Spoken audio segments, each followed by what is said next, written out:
Hey guys, I'm here with Kathrine Larsen, Master Sommelier from London. We're at London Wine Competition. Kathrine, thanks for joining me. Pleasure. Thanks for having me. Would love to have a chat about a role of a wine ambassador. And please tell our audience a little bit about yourself, how your journey has evolved and what do you do currently.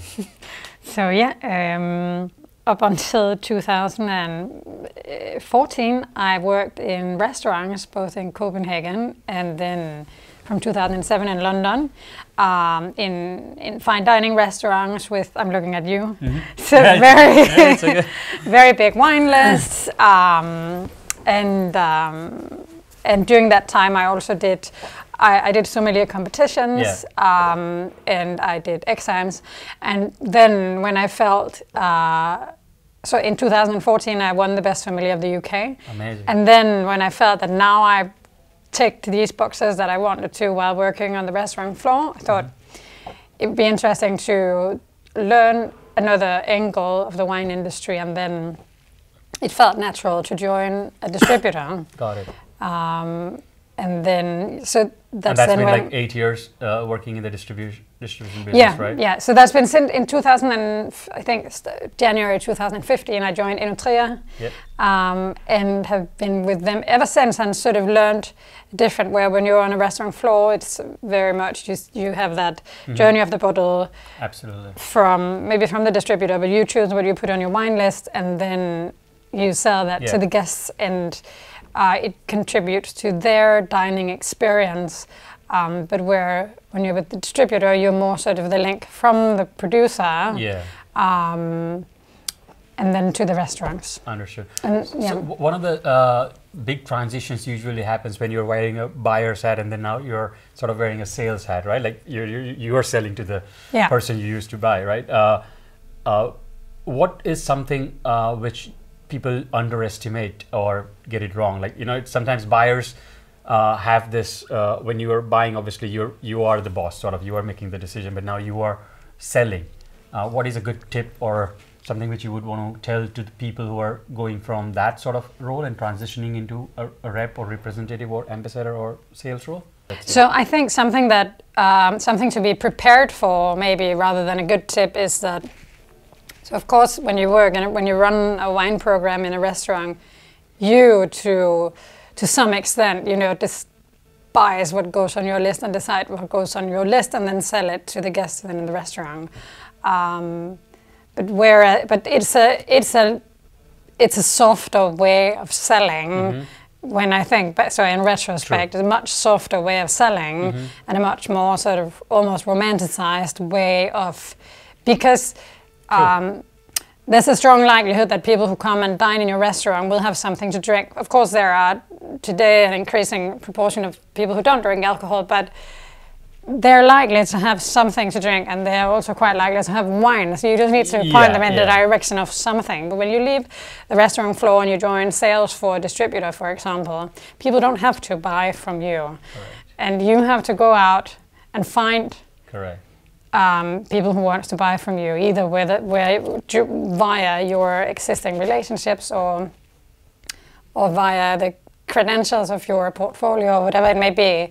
But that, I thought, was a lot more challenging than I had expected. Got it. And it makes you think differently about what you're selling. Why should people buy that product? Is it because the price is right, or because the product is right, or because they're organic or sustainable, or because it fits the cuisine in the restaurant? But it's a very different way of selling.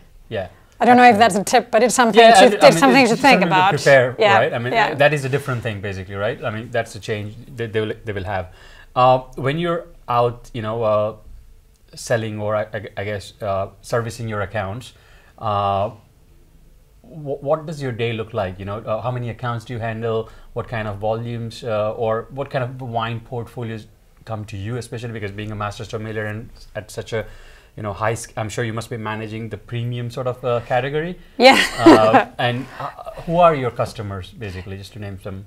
So I look after, I think, a 50, 60, 70 odd number of accounts, and they are mainly fine dining accounts, or sommelier-led establishment, or sort of hip trendy accounts, Okay. so premium groups. Okay.